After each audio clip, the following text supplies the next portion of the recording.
يا صباح الخير، صباح الهنا، صباح السعادة، صباح كل حاجة حلوة على قلوبكم. وحشتوني كالعادة، وربنا ما يقطع لنا عادة.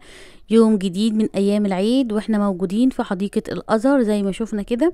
وهقول لكم بقى كل التفاصيل اللي محتاجين تعرفوها لو لسه ما خرجتوش وعايزين تخرجوا خروجة حلوة كده يوم الجمعة أو أي يوم ويك إند عندكم. طيب بالمناسبة كمان أنا لقيت أمام باب الحديقة النهاردة. احنا النهاردة تالت يوم العيد ويعتبر خلاص آخر أيام العيد. كل سنة وحضراتكم طيبين. هنا اليافطة دي أو الخريطة مكتوب هنا مطعم القلعة وجراج الدرازة والدراسة وملاعب الكورة وكده، يعني موجهينكم تمشوا على ايدكم الشمال هتلاقوا الملاعب، وهنا الأكشاك بتاعة التذاكر. كانوا عاملين بقى الاكشاك دي، كانوا عاملين 3 اكشاك علشان طبعا الازدحام وعلشان الاعداد كتيره جدا في خروجات العيد او في ايام العيد. كل سنه وحضراتكم طيبين تاني مره. طيب هقول لكم التفاصيل الاول بالمناسبه للاسعار. التذاكر كان ب75 جنيه للفرد الكبير. ومن اول 8 سنين بنقطع له تذكره ب50 جنيه، وتحت الاربع سنين بيدخل مجانا. طيب الحاجات المسموح بيها، مسموح تدخلوا بمأكولات ومشروبات عادي زي ما انتم شايفين كده، حتى كان معانا الكولمان اهو في بداية الفيديو، مسموح بالعصاير وكل حاجة. ومسموح كمان تاخدوا فرشة تقعدوا عليها. طيب بس الاكل في الحلل غير مسموح بيه، يعني لو هتجيبوا مأكولات من البيت يا ريت تحطوهم في علب كويس كده او علب مغلقة، وسندوتشات برضو مسموح بيها. تمام، هنا احنا كده متجهين على اكشاك التذاكر علشان نقطع بقى ونشوف الاجواء جوه عامله ايه. ده شباك التذاكر، هنقرب كده على المنيو او الاسعار. وهقول لكم اهو الاسعار: الكبار ب75 والاطفال ب50 جنيه من سن 2 ل8 سنوات تذكره. وحديقة الأزهر ترحب بالزائرين. وهنا التعليمات بقى اللي مسموح بيها من مأكولات ومشروبات وحاجات زي كده بتدخلوا بيها. هنا التذكرة مكتوب عليها أعياد علشان تبقوا عارفين حضراتكم إن دي ال75 أيام العيد بس، لكن في الأيام العادية التذكرة هترجع تاني، الفرد بيبقى ب50 جنيه. في الأيام اللي هي زي الخميس والجمعة والأيام العادية بتبقى ب40، والأطفال بتبقى ب30 جنيه. تمام، هنروح في الايام العاديه وهقول لكم برضو الاسعار الجديده. الاسعار بتختلف في الحدائق والمتنزهات زي جزيره المعادي وزي حديقه الازهر، بتختلف في الاعياد علشان بيبقى الاعداد كتيره جدا ومزدحمه. هنا احنا دخلنا من البوابه اللي هي مش بتاعه الدراسه، لا احنا دخلنا بالبوابه اللي هي بتاعه صلاح سالم اللي هي بجوار قلعه صلاح الدين على طول. تمام، ده اول ما دخلنا كده. وطبعا احنا عارفين ان حديقه الازهر مقسمه الى جزئين. لما بتدخلوا على ايدكم اليمين كده بتلاقوا كافيه المصريه، وبتلاقوا منطقه الملاهي، وبتلاقوا كمان اللي هو مطعم القلعه. تمام، هنا اول ما دخلنا لقينا النافوره دي، وعايزه اقول لكم بقى ان النافوره دي بتبقى عشق للاطفال في الصيف. يعني كل الاطفال هتلاقوها هنا لو جيتوا حضراتكم في الصيف، يعني او فصل الصيف هتلاقوهم قلعين يعني وقاعدين هنا بيعملوا شو او بيلعبوا كده. فاهمين حضراتكم؟ طيب احنا هنا الحديقه كانت مزدحمه ازدحام شديد فوق الخيال. وعايزه اقول لكم ان بالمناسبه احنا لما بنصلي صلاه العيد اول يوم العيد في ناس بتحب تطلع حديقة الأزهر. يعني احنا بنصلي في جامع الأزهر، وفي ناس بتحب تطلع على طول كده على حديقة الأزهر، بتبتدي يومها هناك. وكمان عايزة اقول لكم ان الحديقة النهاردة كانت ريحتها فسيخ ورنجة بطريقة بشعة. طبعا احنا عارفين ان حديقة الأزهر مبنية على مساحة اكتر من 72 فدان، فعايزة اقول لكم انا لفتها كلها علشان حضراتكم تشوفوا الاجواء عاملة ايه، وتشوفوا الحديقة وتشوفوا جوها. لقيت ان في ناس كانت رايحة الحديقة النهاردة لأول مرة في حياتها، وده شيء استغربته. يعني المعروف ان حديقة الازهر كلنا كمصريين دخلناها بدل المرة عشرات المرات، فاستغربت النهاردة حقيقي ان في ناس دخلاها لأول مرة. فكانوا بيبدوا ارائهم يعني ويقولوا ان هي جميلة وتستحق الزيارة وحديقة حلوة قوي وعجبتهم. للأمانة يعني كان في ناس جاية من أرياف، يعني لقيتها جاية من الدقهلية والغربية وبني سويف. صورت لكم الحديقة كلها، يعني جزء جزء ومنطقة منطقة، من أول مطعم البحيرة ومن أول منطقة البحيرة لغاية منطقة الألعاب. صورتها من شرقها لغربها زي ما بيقولوا. اتمشينا في الحديقة كلها. كان في اللي هو عربيات الجولف دي بتلف الحديقة كلها، كان الفرد ب25، لكن للأسف في العيد العربية ما كانتش شغالة، كانت متوقفة. فدي حاجة برضو أو معلومة حبيت أقولها لكم. هنا بقى مطعم القلعة والملاعب او منطقة الملاهي ومسرح الجنينة اللي هو على ايدنا الشمال اول ما بندخل الجنينة اللي احنا متجهين حضراتكم عليه. تمام. مش عايزه بقى اقول لكم اشتراك ولايك وكومنت علشان كومنتاتكم بتفرحني جدا جدا لو الفيديو طويل على حضراتكم، بس حبيت انقل لكم الصوره حيه في اخر ايام العيد، وعلشان اقول لكم ان بكره الجمعه، فالحديقه برضو شغاله وبرضو الناس مستمتعه والعيد مستمر معانا. عايزه اقول لكم ان هو لحد يوم السبت، لحد ما الناس تبتدي تنزل الشغل بتاعها. يعني العيد كان يوم ايام الاثنين والثلاث والاربع، لا احنا كمصريين بقى بنستغل الاجازه لحد اخر الاسبوع، لحد السبت، لحد ما المدارس تفتح. هنا عربيه المشروبات دي، وعايزه اقول لكم ان الاسعار كانت حلوه جدا. الميه والعصير والبيبسي كانت ب20 جنيه الميه الكبيره، والعصير كان ب20، فالاسعار يعني تختلف عن بره حاجات بسيطه جدا. طيب تعالوا بقى نطلع المنطقه دي. وهنا كنت بقول لكم ان المنطقه دي اللي هي بتاعه الصور والسيشن، والولاد بقى بيحبوا ياخدوا سيشن هنا كتير قوي، وزي ما انتم شايفين كده كانوا قالعين بيلعبوا في الميه طبعا، والميه عامله زي صوت شلال. فالولاد بقى ربنا يفرحهم ويبسطهم، كانوا عاوزين يلعبوا كتير جدا جدا في منطقة المية دي زي ما احنا شايفين كده. طيب الباركنج، علشان ما كنش نسيتكم وعلشان اكون قلت لكم كل التفاصيل، الباركنج ب20 جنيه اول ساعة. طبعا احنا لما بندخل بالعربية بتاعتنا بناخد كوين، وبعد كده واحنا خارجين الكوين بنديه للي واقف على البوابة، فبيحسب لنا احنا قعدنا كام ساعة. الساعة ب20 أول ساعة، وتاني ساعة ب15. ولو حضراتكم عديتوا دقايق من الساعة التانية يعني بتتحسب ساعة. يا رب أكون قدرت أفيدكم علشان لما كنوا رايحين تعملوا حسابكم، علشان كذا تعليق جالي لو احنا رايحين المكان الفلاني نعمل حسابنا في رينج قد ايه فلوس. قلت لكم الحديقة التذكرة ب75 الفرد الكبير، والأطفال 50 جنيه، ومنطقة الملاهي مجانا من غير فلوس لو قعدتوا طول اليوم. الباركنج من اول ساعة ب20 جنيه، وتاني ساعة ب15، علشان برضو اكون اكدت عليكم. مسموح بدخول الكرة البلاستيك، مسموح بدخول المأكولات والمشروبات والسندوتشات، مسموح بدخول الفرشة اللي ممكن نقعد عليها والكولمن، غير مسموح بدخول الحلل ولا الكرة الكفر. تمام. لو حابين تشتروا كور من هناك ومصاصات والعاب هتلاقوا هناك اكشاك. وكمان حاجة حلوة جدا لقيت ان في مطاعم فتحت في منطقة الالعاب، فدي كانت حاجة حلوة. المطاعم فيها في مطعم بيتزا وفي مطعم شاورما سوري. لما نيجي عنده هقول لكم التفاصيل وهقول لكم الاسعار. حقيقي انبسطت جدا، اليوم كان لذيذ وكان جميل. اليوم مبهج ومفرح، حقيقي حاجة حلوة جدا. لو عايزين فيديوهات تانية عن الحدائق زي حديقة الميرلاند أو الحديقة الدولية، أو حديقة سفاري بارك أو ممشى أهل مصر أو برج القاهرة أو حديقة العبور أو الأسماك أو حديقة عابدين أو الحرية أو أي حديقة، أو حديقة الطفل أو حديقة الأهرام، ياريت تكتبولي. كل دي حدائق ينفع تخرجوا فيها وأكتر كمان. انا هقول لكم مش هبخل عليكم باي معلومه حابين تعرفوها. هنا السكوتر ده، واتفاجئت زيكم كده ان هو دخل من على البوابه، لان هما كانوا مشددين جدا وكانوا بيفتشوا الشنط، فلقيت ان الولد دخل السكوتر يعني علشان يلعب بيه. عايزه اقول لكم بقى ما اجمل الحديقه، والولاد كلها كده كانت بتلعب كوره. الحديقه مساحتها كبيره جدا، فكانوا الولاد بيلعبوا كوره اكتر عند منطقه النافوره او عند البحيرة. يعني البحيرة هناك هتلاقوا مساحات خضراء كتيرة جدا ورايقة، فلما روحوا اقعدوا هناك لو حابين الولاد تلعب كورة يعني اللي معاكم. انما لو معاكم ولاد صغيرين خلوهم يلعبوا في الملاهي. منطقة الملاهي من جميلة جدا جدا. الحلو فيها ان هي كلها زحاليق ومراجيح، هتشوفوها معايا دلوقتي، صورتها لكم علشان تنبسطوا. هنا شايفين الولاد اللي قلت لكم بيحبوا يلعبوا في المية، شايفين هم قالعين ازاي. هنا بقى احنا طالعين على مطعم القلعة زي ما بيقولوا، والمطعم ده بيقدم مأكولات شرقية وغربية، فهو حلو جدا. المنيو للأسف ما صورتهوش، بس حبيت اصور لكم الاجواء واوريكم الحديقة عاملة ازاي والاسعار الجديدة، علشان في ناس كتيرة قالت يا ريت تنزلوا تصوروا حديقة الازهر وتقولوا لنا الاسعار الجديدة علشان نبتدي نخرج. في ناس لسه ما خرجتش لحد دلوقتي للأسف، مستنية الزحمة تروق شوية وتنزل. هو في الحقيقة عندهم يعني عندهم حق، لان الحدائق في الاعياد عامة بتبقى زحمة بطريقة بشعة. هوريكم قد ايه الحديقة كانت زحمة عند الحمامات، وزحمة عند شباك التذاكر، وزحمة في المواصلات. فبصراحة الخروجات وهي الدنيا رايقة بتبقى حاجة حلوة وشيء لطيف وشيء جميل. تمام. ده مطعم القلعة، دي الاجواء علشان لو حبيتوا تروحوا هناك بقى عازم خطيبتك وعاوز جو شيك كده ورايق وجميل ومكان نضيف، طبعا مفيش احلى من مطاعم حديقة الازهر.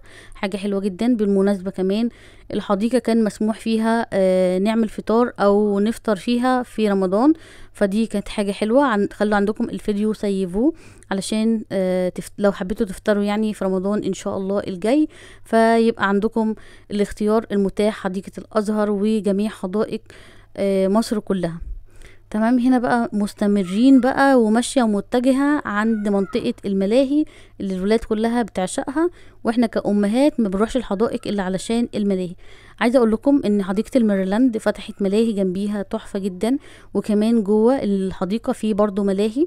من الحدائق اللي ما فيهاش منطقة ملاهي هي حديقة الحرية، ودي سعر تذكرة 20 جنيه.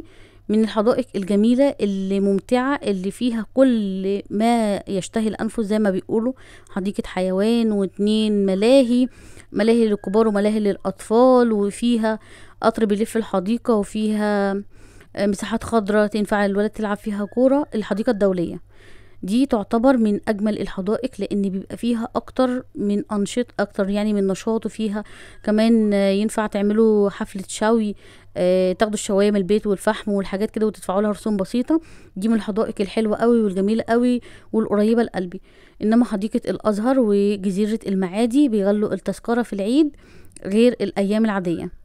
تمام. دي معلومة برضو حبيت اقولها لكم. لو عايزين اصور معاكم جزيرة المعادي واوريكم الاجواء في العيد عاملة ايه، يا ريت برضو تقولولي.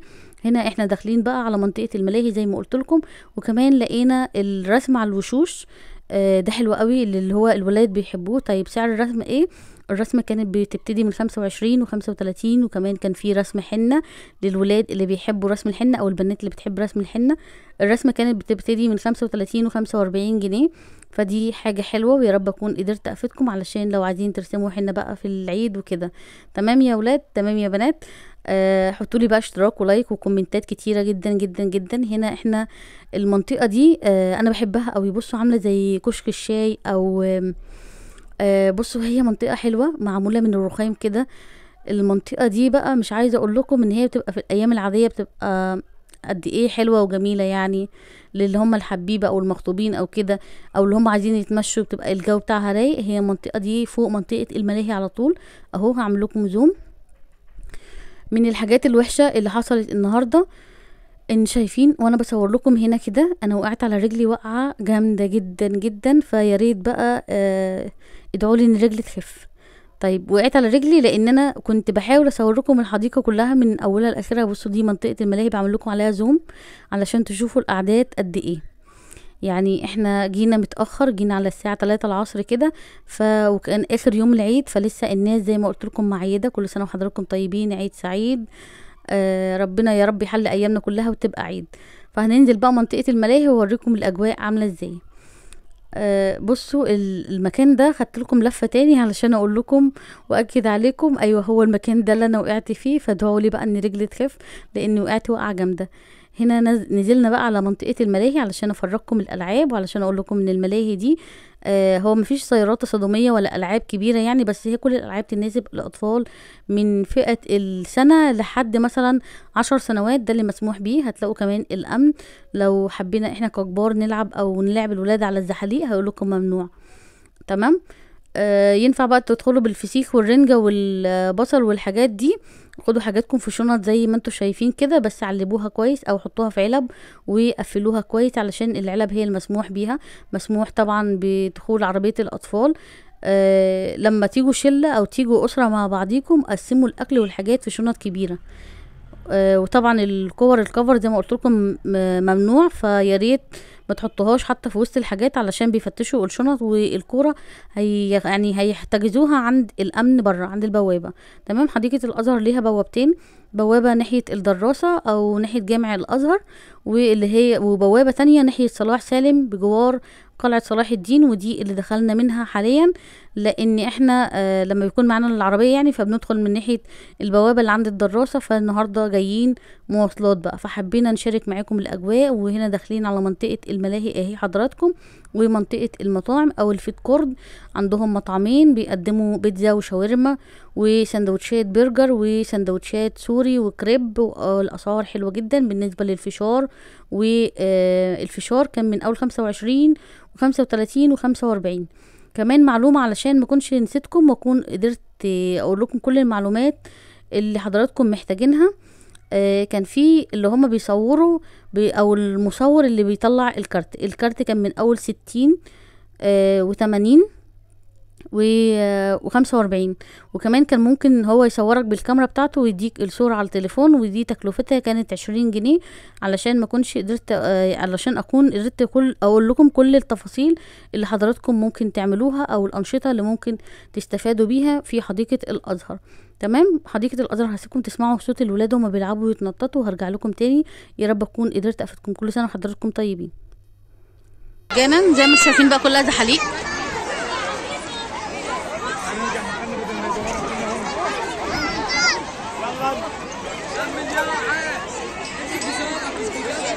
زحاليق ومراجيح والعاب قوه واطفال بتتنطط.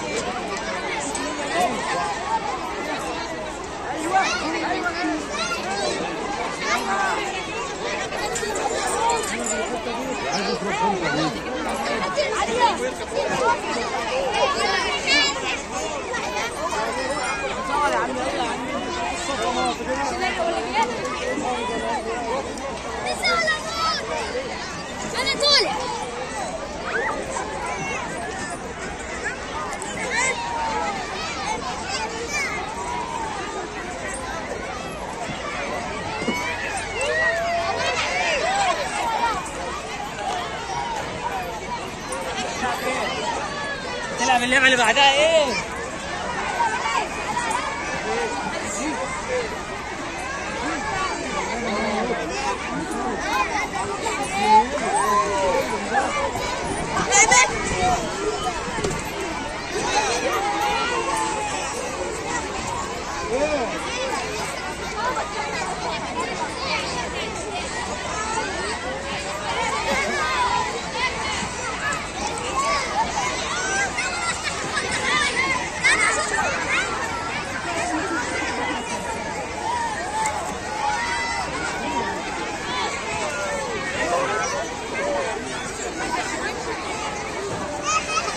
ولا فين انا واقفه مكاني.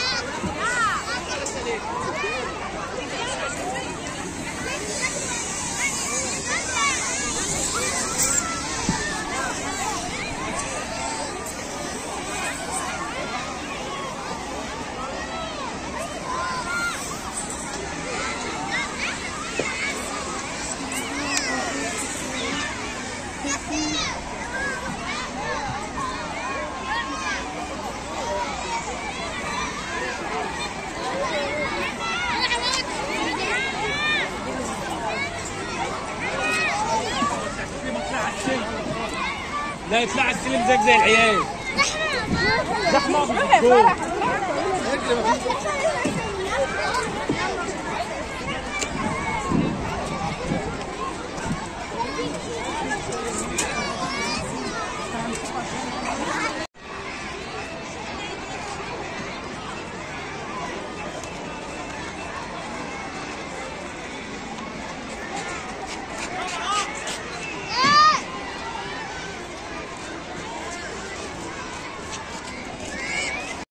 طيب بصوا، دي وجبات او مطعم الشبراوي اللي قلت لكم عليه، وكان عندهم السندوتشات برجر او لحمه ومعاه بيبسي ب70 جنيه. وكان عندهم وجبات بتبتدي من 199 و209 و217. طبعا البوكسات او الحاجات اللي انتوا شايفينها قدامكم دي، طبعا المنيو عندهم منيو كتير جدا وكبير، تقدروا حضراتكم تختاروا اللي يناسبكم. عندهم كمان فول وطعميه وبيض وبطاطس. هنشوفهم دلوقتي. السندوتش كان بيبتدي من 10 جنيه. لو حبيتوا بقى تروحوا في ايام عادية ولقيتوا نفسكم عايزين تفطروا، فده كان المنيو بتاعهم. عندهم كمان كريب شوكولاته وكريب هوهوز ب45 و55. عندهم الكريبات لحمه سوري او كفته بيبتدي من 70 و55. زي ما حضراتكم شايفين كده، تقدروا تاخدوا المنيو سكرين او تقدروا تروحوا هناك وتاخدوا منهم. عندهم قهوه كمان فرنساوي وتركي كان بتبتدي من 15 و25. اسعارهم اهي زي ما حضراتكم شايفين كده. كمان كان عندهم فول وطعميه زي ما حضراتكم زي ما قلت لكم. ده لو حابين تفطروا. ده مطعم الشبراوي اللي احنا لسه مصورين عنده. كان عندهم عصاير، للعلم العصاير اسعارها تعتبر زي بره او غاليه 5 جنيه، فدي حاجه حلوه، لقيت اسعارهم مش غاليه. هنا بقى هابي بارك بيتزا وسندوتشات، ده برضو كان المنيو. لو حابين تروحوا. البيتزا كان ب220، 2 بيتزا لحمه كبير، والعرض ده كان حلو جدا جدا جدا. لو انتوا عائله او اسره كبيره تقدروا تختاروا اللي يناسبكم واللي انتوا عايزينه. هنا داخلين بقى على منطقه الملاهي، لان احنا يعني طلبنا اوردر من عند الشبراوي، فقال لنا نص ساعه كده ونرجع له، فقلنا بقى نتمشى في الملاهي كده ونروح منطقه البحيره واقول لكم الاجواء. وهنا كنت بقول لكم ان انتوا في حديقه الازهر بتبقوا شايفين طريق صلاح سالم كله والحسين وجامع الازهر ومشيخه الازهر، وتبقوا شايفين الحديقه او المكان كله من فوق. تمام. ده الرسم على الوشوش اللي قلت لحضراتكم عليه. ودي الحنه، شايفين الحنه جميله ازاي. لو انتم من عشاق الحنه بقى وبتحبوا الرسومات الجميله دي، هنا المدام دي كانت بترسم. زي ما قلت لكم الرسم على الوش بتبتدي من 25 و35، والحنه كانت من 35 و45. وهنا متجهين بقى لمنطقه البحيره، واوريكم الاجواء هناك عامله ايه. ولو كنتي عروسه عايزه تعملي سيشن يعني ويطلع الصور جميله كده، مفيش طبعا احلى من حديقه الازهر. وطبعا اسعار السيشن لو انتوا حابينها قولوا لي وانا اقول لكم في كومنت مفصل بكل الاسعار، لو عايزين مصور من عندكم او المصور من قلب الحديقه. وكمان من الحدائق الحلوه اللي ممكن تعملوا فيها سيشن هو حديقه الميرلاند برضو، ده متاح. وقصر عابدين، وكمان قصر الزعفرانه، وكمان قصر البارون. قصر البارون من الاماكن الحلوه جدا جدا اللي العرايس بقت تعمل فيها سيشن دلوقتي. دي منطقه الحمامات. وهنا كنت بقول لكم يا جماعه منطقه الحمامات زحمه جدا جدا فوق الخيال، فده عيب من عيوب خروجات العيد.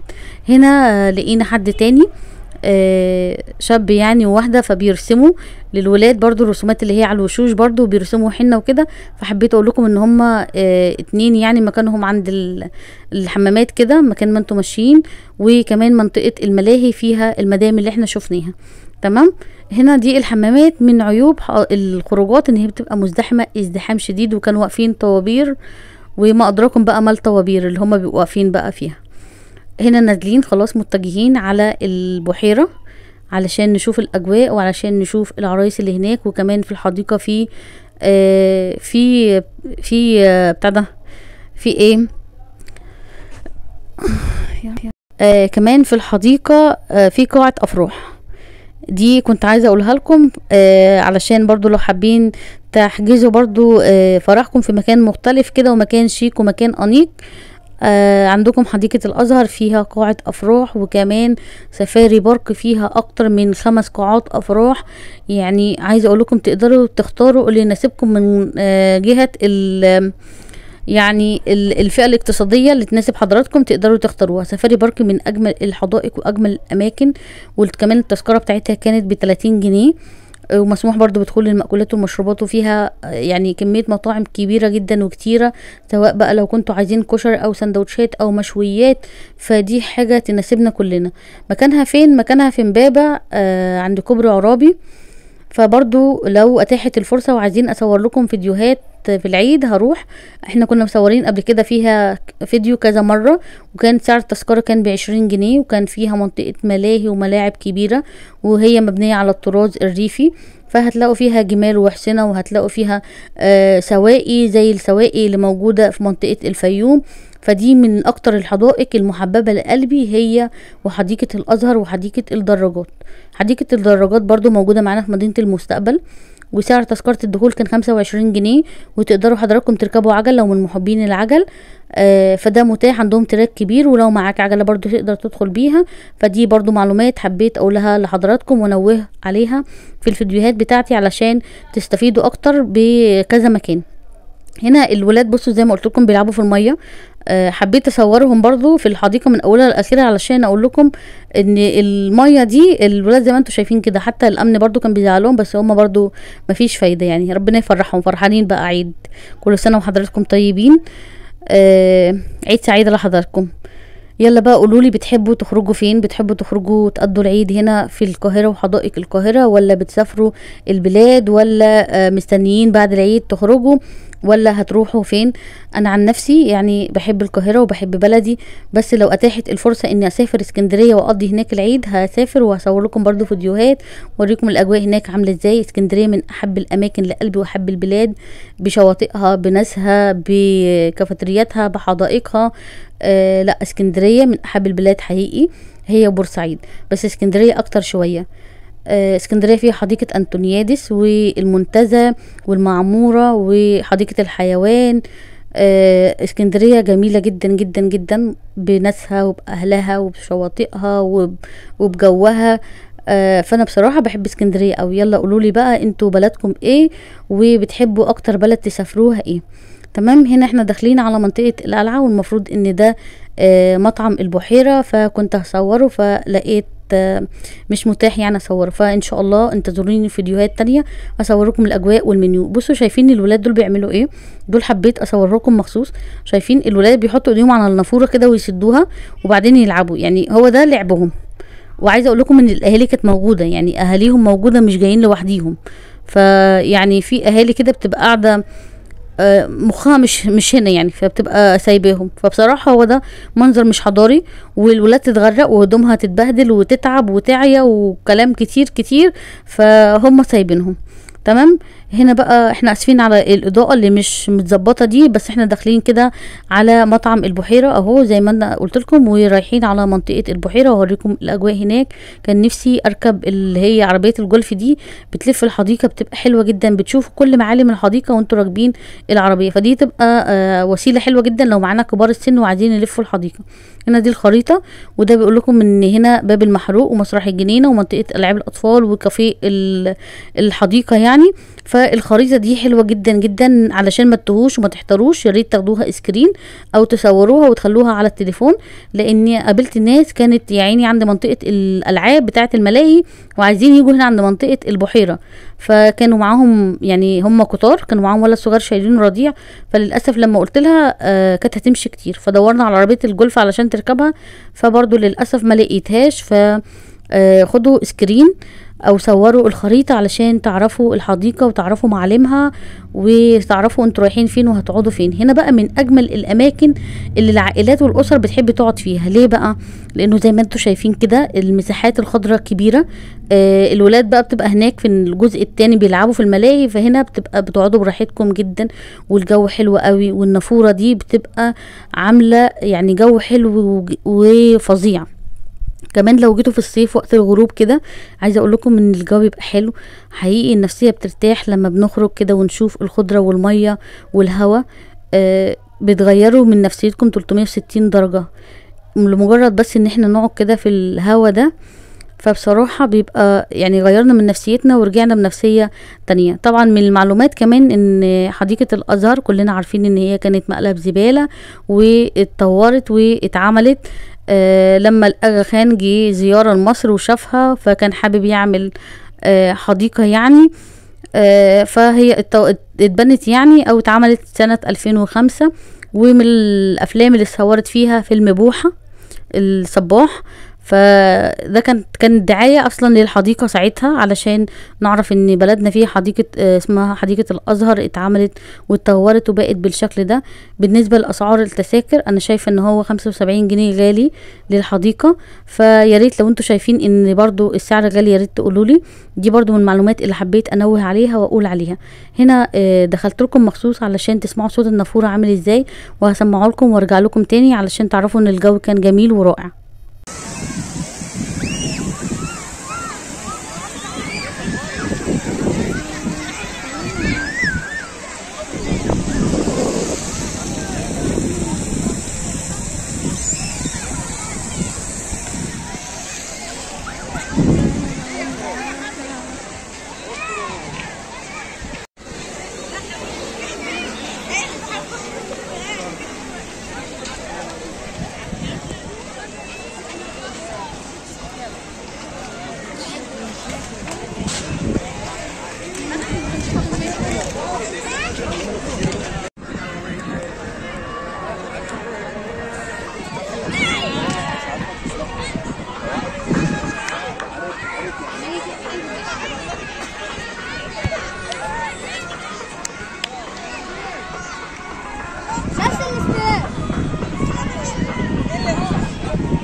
طيب زي ما احنا سمعنا كده تامر حسني وبيقول حلو المكان يا اصحاب زمان. هو فعلا حلو المكان ويستحق الزيارة ويستحق ان احنا نجيب الاسرة والعائلة وننزل هنا ونخرج. لو انتي وصاحبتك او انتي واختك وحابين تعملوا عيد ميلاد وستيشن حلو، فتعالوا حديقة الازهر. ممكن يعني مسموح تدخلوا بالتورته والزينة وتعملوا عيد ميلاد هنا وتاخدوا احلى صور واحلى سكرينات. طيب عايزة اقول لكم بقى يا جماعة علشان ما كنش طولت عليكم والفيديو خلاص هننهيه هنا. يا ريت تحطوا اشتراك ولايك وكومنت. وعايزه اقول لكم ان هنا موجود مواصلات لجميع انحاء الجمهوريه، يعني لو انتوا جايين من المنيب، رمسيس، عباسيه، هتلاقوا هنا مواصلات. وكمان المواصلات العتبه للمترو